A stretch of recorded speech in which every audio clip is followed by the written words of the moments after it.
Assalamualaikum. I am Dr. Nida Waheed. Today I will teach the lecture that is counseling, that is the part of behavior sciences lecture series.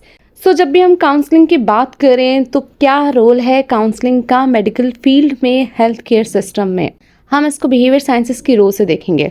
पहले की बात अगर हम देखें, जब counselling नहीं थी तो बहुत सारे इश्यूज लोगों को फेस करने को पड़ रहे थे और जिसका कोई सोल्यूशन नहीं था। जैसे फॉर एग्जांपल एंजाइटी हो रही है, डिप्रेशन हो रहा है, आइसोलेशन हो रहा है, या बहुत सारे हेल्थ प्रॉब्लम्स जैसे ब्लड प्रेशर भी है या ओबेसिटी भी है या डायबिटीज़ भी है। तो इसमें बहुत ज़रूरी है कि आप काउंसल करें लोगों को कि आपने स्ट्रेस नहीं लेना है तो कैसे नहीं लेना है, और आपने डाइट का किस तरह ध्यान रखना है। तो इन सब चीज़ों में काउंसलिंग की बहुत नीड थी।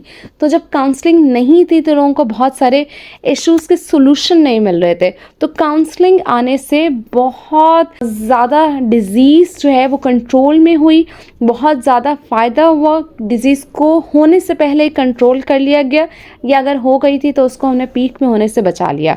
इसके अलावा बहुत सारे स्किल्स अब काउंसलिंग में आ गए हैं जिनको हम यूज़ करके प्रॉब्लम्स और डिसीज़ेस को दूर कर सकते हैं।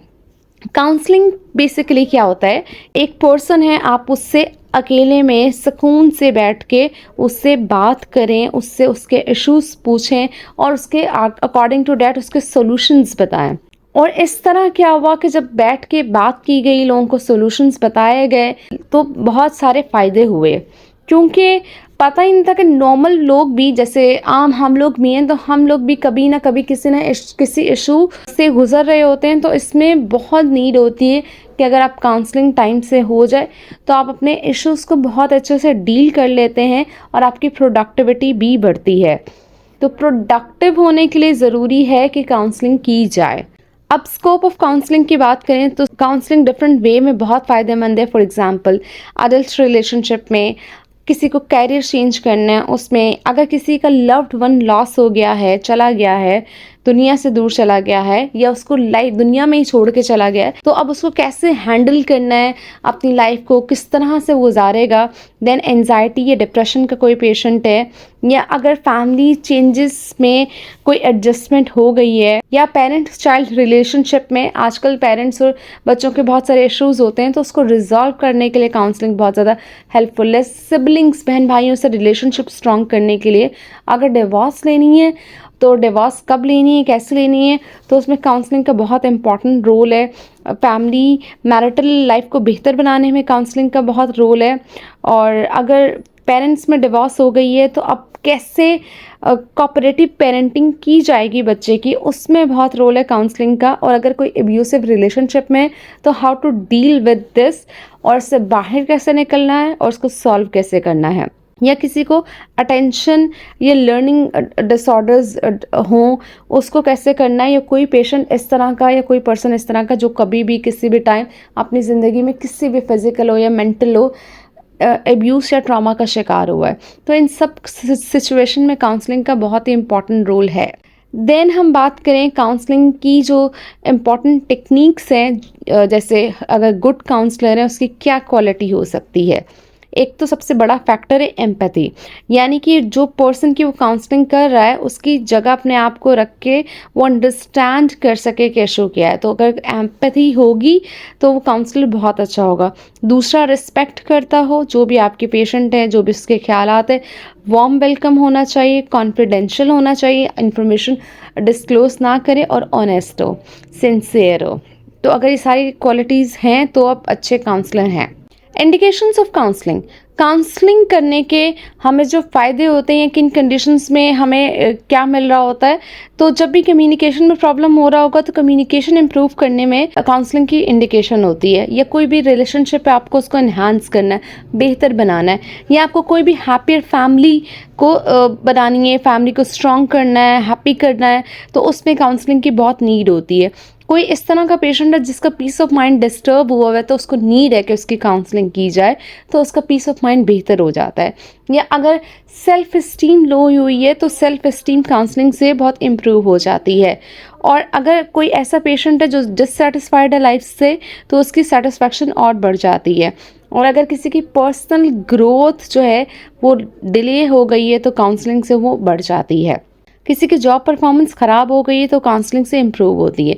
ये वो सारी कंडीशंस हैं जिसमें काउंसलिंग की नीड होती है, और काउंसलिंग का बहुत फ़ायदा होता है। बगैर करवाए हुए आप उसको अंडरस्टैंड नहीं कर सकते कि काउंसलिंग कितना फ़ायदा देगी। कॉन्ट्राइंडिकेशंस इन काउंसलिंग, अब वो कौन कौन सी चीज़ें हैं जो आपको काउंसलिंग में नहीं करनी है। जजिंग, जो भी आपका क्लाइंट है, पेशेंट है, आप उसको जज नहीं करेंगे। जैसे फॉर एग्जांपल अक्सर हम लोगों से सुनते आए ना कि अगर तुम इस सिचुएशन में थे, अगर तुम इस तरह ना करते, ऐसा करते तो ऐसा होता, तुमने ऐसा किया इसलिए वैसा हो गया। तो जज नहीं करना आपने। अटैकिंग, फॉर एग्जांपल किस तरह से, इतने इर्रेस्पॉन्सिबल कैसे हो सकते हो, तुम इतना गुस्सा कैसे कर सकते हो, तुम इतने अहमक कैसे हो सकते हो। तो आपने अगले बंदे पे, पेशेंट पे अटैक भी नहीं करना है। देन डिनाइल, परेशान नहीं हो, ये चीज़ इतनी इंपॉर्टेंट नहीं है, मसला नहीं है, चीज़ें ठीक हो जाएंगी, ये कोई मसला नहीं है। तो डिनाइल यानी कि इनकार की स्टेज में नहीं, जो चीज़ें हो गई हैं वो हो गई हैं, that is the fact, that is the reality. Then pity, तरस नहीं खाना है, हाय आपके साथ ऐसा हो गया, अल्लाह कैसे हुआ, ऐसे जो हम यूज़ करते हैं पिटी, तो आपने काउंसलिंग में नहीं करना है। स्टेप्स इन काउंसलिंग, काउंसलिंग के स्टेप्स कौन से हैं, that is very important part. सबसे पहले आपको स्किल्स एंड टेक्निक्स चाहिए। अटेंडिंग, आपकी फिजिकल जो आपकी अटेंडिंग पोजीशन किस तरह से हो, आपका पोस्चर प्रॉपर हो, आपका आई कांटेक्ट हो, आपकी जो बॉडी पोजीशन पेशेंट की तरफ हो, और आप पेशेंट को जो है अटेंशन दे रहे हो। कोई फिजिकल ऑब्जेक्ट बीच में ना हो, आपके और पेशेंट के बीच में एक कंफर्टेबल डिस्टेंस होना चाहिए, ना बहुत दूर हो ना बहुत पास हो। आप पेशेंट के फेस को डायरेक्टली देख रहे हो और आप पेशेंट की तरफ ही झुके हुए हों विद कंफर्टेबल डिस्टेंस।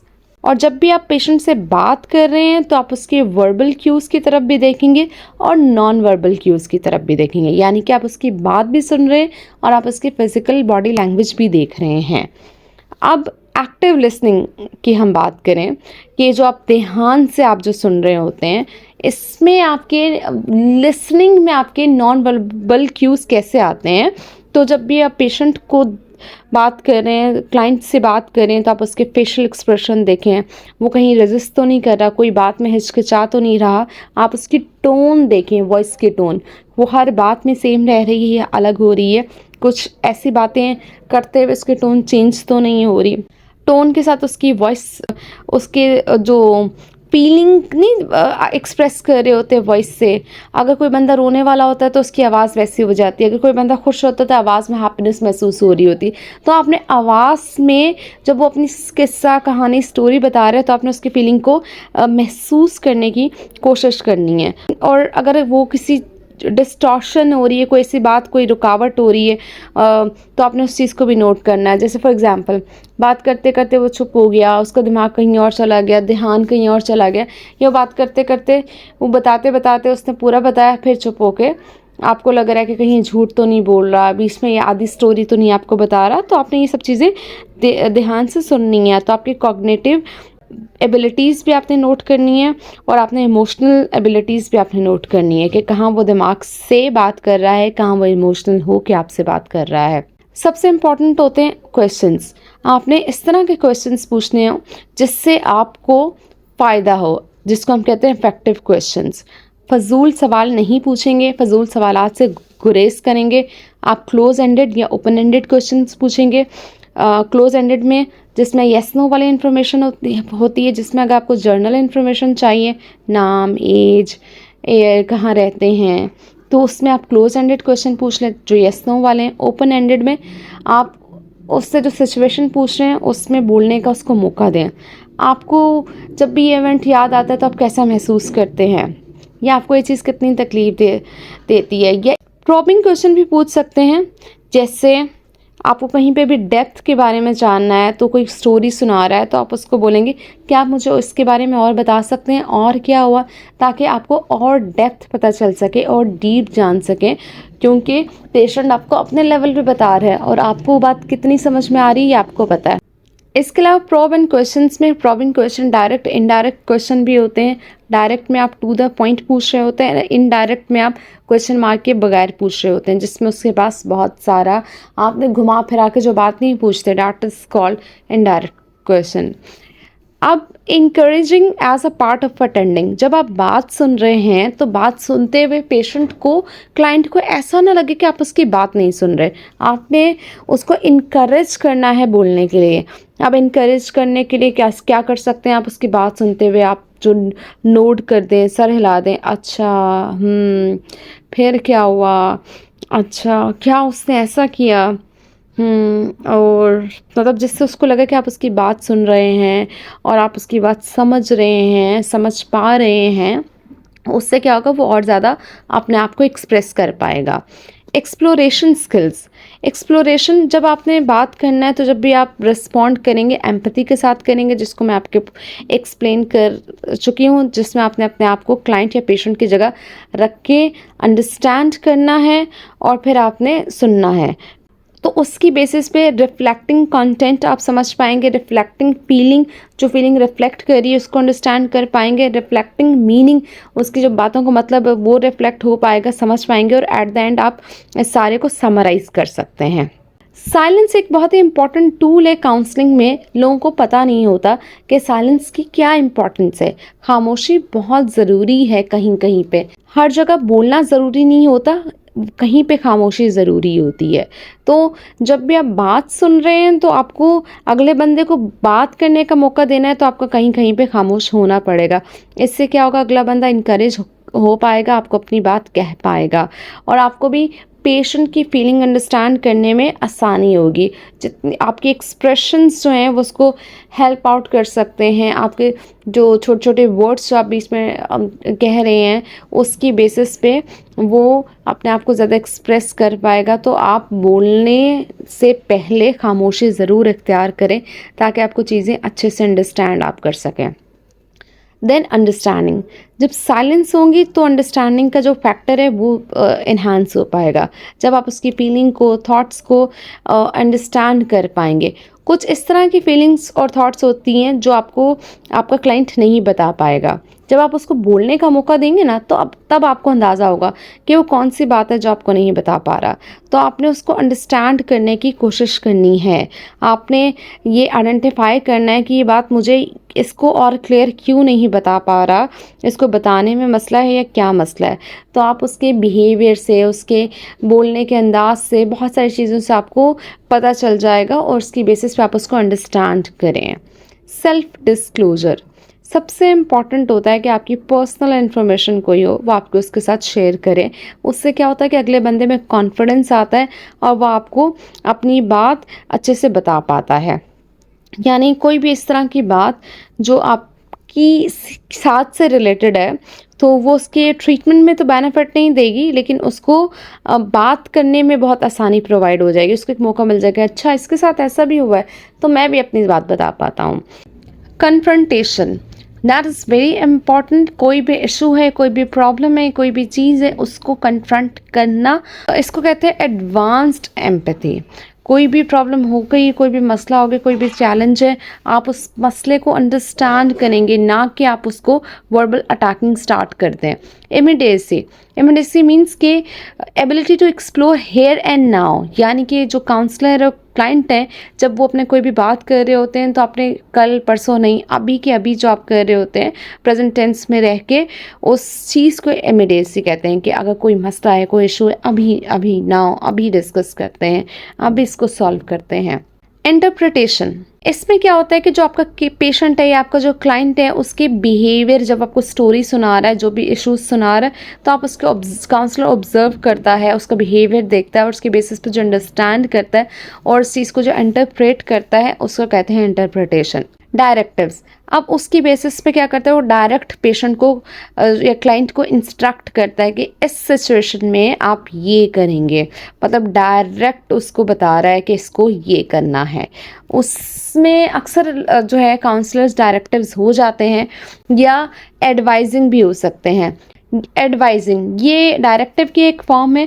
इसमें जो काउंसलर है वो कमांड नहीं दे रहा, ये डिमांड नहीं कर रहा है, वो उसको एडवाइस दे रहा है। जो भी उसको सिचुएशन समझ के उसको आया है वो उसकी बेसिस पे एडवाइस सोच समझ के फैक्ट्स की बेसिस पे वो उसको बताता है कि आपने ये करेंगे तो आपको ये होगा। तो that is called advising. Paraphrasing, summarising and clarifying, ये टेक्निक्स हैं पैराफ्रेजिंग, जो वो बात कर रहा है उसको अपने वर्ड्स में बताना, जो पेशेंट बात कर रहा है उसको जो काउंसलर है वो बता रहा होता है अपने वर्ड्स में, दैट इज़ कॉल्ड पैराफ्रेजिंग। आखिर में वो समराइज़ करता है कि सारी जो सिचुएशन उसने समझी है उसको एट द एंड समरी की फॉर्म में पेश कर रहा होता है, और जो इन्फॉर्मेशन उसको लगती है कि उसके बारे में डाउट्स है तो वो उसको सब क्वेश्चंस पूछ के उसको क्लेरिफाई कर रहा होता है। रिफ्लेक्टिंग एंड वैलिडेटिंग फीलिंग, इस टेक्निक के ज़रिए आप जो है पेशेंट को मौका देते हैं, क्लाइंट को मौका देते हैं कि वो अच्छे तरीके से अपने आप को और एक्सप्रेस कर पाए। फॉर एग्ज़ाम्पल, यहाँ एक एग्ज़ाम्पल दी गई जिसमें बताया गया कि हाँ, मुझे पता है कि आपके फादर ने दूसरी शादी की है और आपको इस शक है कि आपकी जो माँ है वो आपके जो राइट्स है वो आपको नहीं देगी, जायदाद में से कुछ पैसा रख सकती है या आपके साथ अच्छा सलूक नहीं करेगी, और आप जैसा महसूस करते हैं ये आपका महसूस करना बिल्कुल सही है। इस सिचुएशन में मैं आपकी जगह होती तो मैं भी ऐसे ही महसूस करती, या कोई भी आपकी जगह होता तो वो इस तरह से महसूस करता।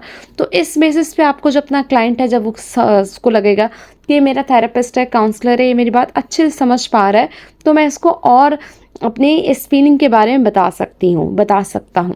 वरना उसको ये बताने में बहुत ही हेजिटेशन महसूस होगा कि मैं पता नहीं क्या सोच रहा हूँ, मैं अजीब से सोच रहा हूँ, पता नहीं ये बंदा समझ पाएगा नहीं समझ पाएगा। देन क्लियर इन्फॉर्मेशन देना, इसकी बेसिस पे वो क्या होगा, अपनी इन्फॉर्मेशन जो देगा वो क्लियर इन्फॉर्मेशन देगा, एक्यूरेट इन्फॉर्मेशन देगा, क्योंकि जो भी इन्फॉर्मेशन होनी चाहिए इट शुड बी एक्यूरेट। और वेरीफाई करेंगे आप क्वेश्चन को रिपीट करके और पेशेंट से, ताकि वेरीफाई हो जाए कि क्लियर इन्फॉर्मेशन है कि नहीं, और उसकी बेसिस पे आप एक एग्रीमेंट पे जो है फाइनली आप जो है जो भी प्रॉब्लम्स है, सॉल्यूशन है, जो भी सिचुएशन है उसको एंड करके समराइज़ करके एक फाइनल सॉल्यूशन पे, डिसीजन पे पहुंच पाएंगे। तो ये सारे स्टेप्स होते हैं काउंसलिंग के। Focusing on the main point, counselling जब भी आप करते हैं, सेशंस जब भी आप एंड करते हैं, तो आपने हाईलाइट करना है कि आपके मेन पॉइंट्स क्या थे सेशन के दौरान, और सम अप करना है आपने शुरू में और सम अप करना है आपने सेशन के एंड में। जैसे शुरू में सम अप क्या करेंगे कि लास्ट मीटिंग में क्या बात हुई थी, क्या रिकॉल हुआ था, वो आप उसको सम अप करेंगे और समरी लेंगे, और एट द एंड आपने जो 40 मिनट्स में जो भी आपने डिफाइन किया, जो भी चीज़ें समझ में आई हैं, आपने उसको सम अप करना है, ताकि आपको एग्जैक्ट और एक्यूरेट जो है इन्फॉर्मेशन आपको मिल सके, ताकि आपको अंदाज़ा हो कि जो आपका क्लाइंट है और आप हैं वो दोनों सेम पेज पे ही सोच रहे हैं, सेम पेज पे ही हैं।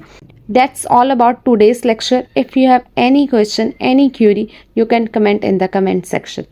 Thank you. Take care. Allah Hafiz.